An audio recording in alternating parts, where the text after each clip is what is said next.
I stared at my phone, reading the group text for the fifth time. The blue bubbles in our family chat seemed to mock me after 12 years of hosting elaborate Thanksgiving celebrations.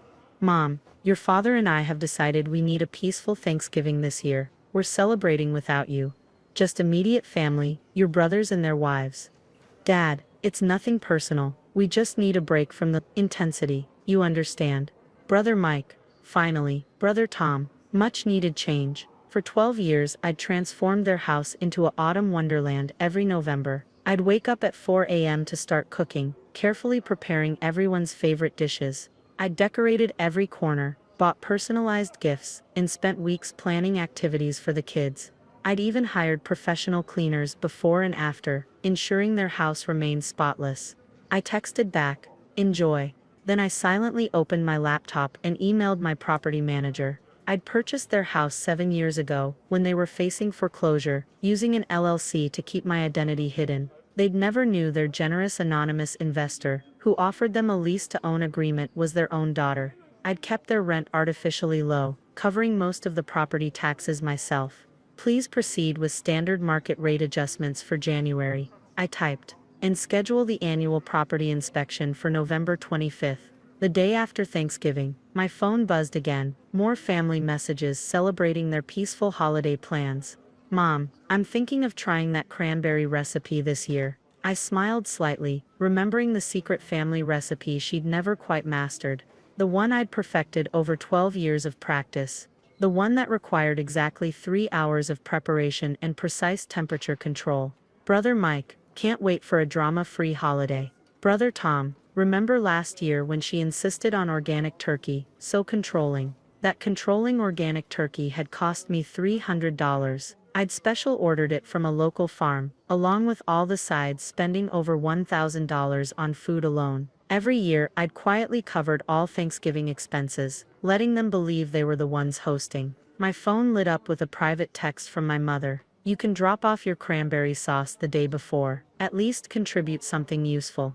I didn't reply. Instead, I opened my documents folder, reviewing the property records. 7 years ago, their financial situation had been dire. Multiple missed mortgage payments, mounting credit card debt, and my father's medical bills had pushed them to the brink of bankruptcy. I'd stepped in anonymously, using my tech company earnings to save their home. The lease agreement was clear. Rent would adjust to market rate after 7 years unless otherwise specified. I'd kept it at barely $1,000 monthly for a $750,000 house. The current market rate was triple that. Another group text from Dad.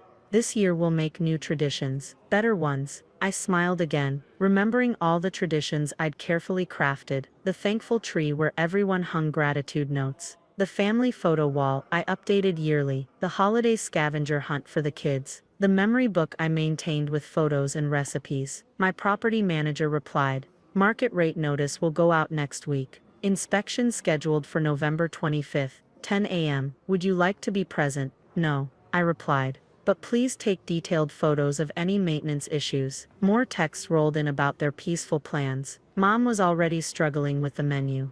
Dad was worried about fitting everyone in their small dining room, the one I'd furnished with an expandable table and comfortable chairs, all credited to their anonymous benefactor. Brother Mike, maybe we can watch the game without someone insisting on family activities. Those activities had included professional family photos, cookie decorating stations for the kids, and holiday craft projects I'd spent months planning, all funded from my own pocket. My phone rang, Mom calling. I let it go to voicemail. "Just checking if you're upset about Thanksgiving," she said in the recording. "You understand, right? We just need a normal family holiday. Drop the cranberry sauce on Wednesday.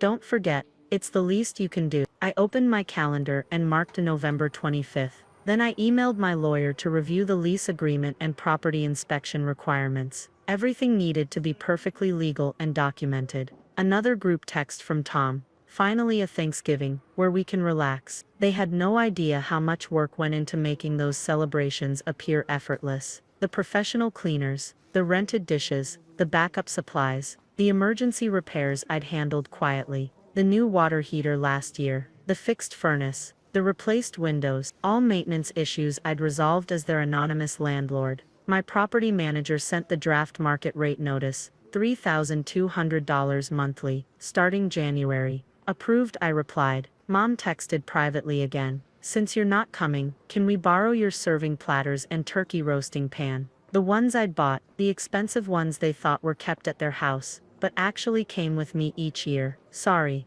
not available, I texted back. More celebratory messages filled the family chat, plans for football and card games, discussions of simplified menus, mom struggling to remember recipes I'd always handled. I closed my laptop and smiled. November would be interesting this year. Sometimes peace comes at a price. The weeks before Thanksgiving brought a steady stream of increasingly frantic family messages. Mom, does anyone remember the temperature for the turkey? Where are those nice tablecloths we always use? Did we always have 3 types of potatoes here? I watched silently as their peaceful holiday plans unraveled. The tablecloths were mine. The recipe cards were in my kitchen. The expensive roasting pan they couldn't find was sitting in my pantry. 12 years of hosting meant 12 years of quietly accumulating all the essential equipment. A week before Thanksgiving, the market rate notice arrived at their house. My property manager forwarded me their immediate response. There must be some mistake. Our rent has been $1,000 for 7 years. We can't afford triple that amount. Please contact the property owner. I archived the email without replying. The family group chat shifted from celebratory to stressed. Dad, anyone have a turkey baster? Can't find ours. Mom, the good plates are missing. And the gravy boat. Tom, what time should everyone arrive? Mike, who's bringing ice? We always had plenty before. I'd always arrived at 4 a.m. with coolers full of ice, backup supplies, and emergency replacements for anything that might go wrong. They'd never noticed. 3 days before Thanksgiving, Mom called 4 times. I let each call go to voicemail. The grocery store is out of fresh cranberries. Do you still have that recipe for the sweet potato casserole? Where did you usually get the turkey? At least tell me where you bought those nice napkins. Dad sent a private text. Your mother's struggling with the planning. Maybe you could share some tips. I replied with a link to basic Thanksgiving recipes from a cooking website. The day before Thanksgiving, their panic peaked. Mom, the turkey's still frozen. Tom, can't find the card tables and extra chairs. Mike, does anyone have serving utensils? Dad, the kitchen sink is clogged. The sink that I'd always carefully maintained, knowing holiday cooking would strain it. The extra tables and chairs I'd quietly provided each year. The serving utensils that lived in my catering kit. That evening, my mother's texts turned desperate. Just drop off the cranberry sauce, please, and maybe the roasting pan. Could you come early to help set up? We'll still have our peaceful dinner, but we need a few things. I turned off my notifications and reviewed the property inspection checklist for the next day. The lease required 24-hour notice for inspections. My property manager had sent it 2 weeks ago. Thanksgiving morning, my phone exploded. Mom, the oven's not heating properly. Dad, where's the meat thermometer? Tom, kids are asking about the craft table. Mike, no one can find the football channel. The oven I'd carefully calibrated each year before cooking. The thermometer in my kitchen drawer. The craft supplies I'd always brought. The TV settings I'd quietly programmed. At 2 p.m., my mother called in tears.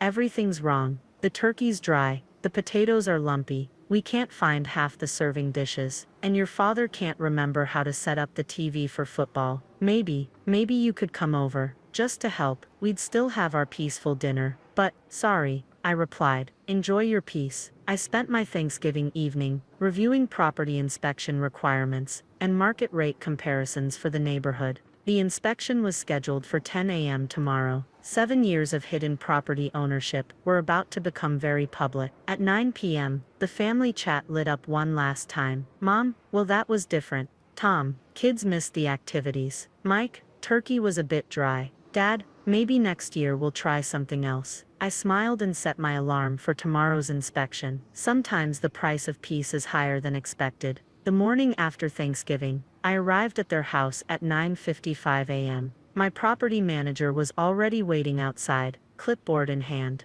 At exactly 10 a.m., she rang the doorbell. Mom opened the door, still in her robe, looking exhausted. Her eyes widened when she saw me standing behind the property manager. Good morning, my property manager said professionally. We're here for the scheduled property inspection. I'm representing the owner, who is also present. Mom's face shifted from confusion to shock as she looked between us. The owner, I stepped forward. Yes, I'm the owner, through my LLC. The silence was deafening. Dad appeared behind her, coffee cup frozen, halfway to his mouth. That's not possible, he stammered. All documentation is in order, my property manager stated, pulling out the property records. Miss Johnson has owned this property for 7 years, since assuming the mortgage in 2018. My parents stood frozen as we entered. The house was a mess. Dirty dishes piled up, food stains on the carpet, furniture out of place, everything I'd always quietly maintained and protected. We'll need to inspect all rooms, my property manager announced, starting with the kitchen. Mom followed us in a daze. But, the anonymous investor, the lease agreement, that was me, I said calmly, watching the property manager photograph the clogged sink, the miscalibrated oven, the water damage under the window. I'd always monitored. The maintenance issues will need to be addressed, my property manager noted. And of course the new market rate begins January 1st. Dad found his voice. We can't afford triple rent. You know that. You could have discussed that during yesterday's peaceful family dinner, I replied evenly. My brothers chose that moment to arrive, planning to help clean up. They stopped short at the scene in the kitchen. What's going on? Mike asked. Property inspection, I said. I'm checking my investment. You're what? Tom's face went pale. The property manager moved methodically through the house, documenting every issue I'd previously handled quietly. The loose railings, the worn carpets, the leaky faucets. My family followed in stunned silence. These items will need repair within 30 days per the lease agreement, she announced, reviewing her notes. I'll send a detailed report this afternoon. But we've lived here for decades, Mom protested weakly. You've rented here for 7 years, I corrected. Since I prevented the foreclosure you never told me about. The foreclosure I discovered, accidentally, when I overheard Dad crying on the phone with the bank. The memory hung in the air. My father's desperate calls, my mother's hidden bills, their silence as I kept hosting elaborate holidays, while they faced financial ruin. Why didn't you tell us? Dad asked quietly. Would it have changed anything? I replied. Would you have accepted help from your difficult daughter, the one who needed to be excluded for peace? My brothers stared at the floor. Mom started crying softly. The property inspection is complete, my property manager announced. Expect the full report and maintenance requirements today. Market rate adjustment. Notices have already been sent. She headed for the door, leaving my family standing in their messy living room, the room I decorated for 12 Thanksgivings. You can't do this, Mike said finally.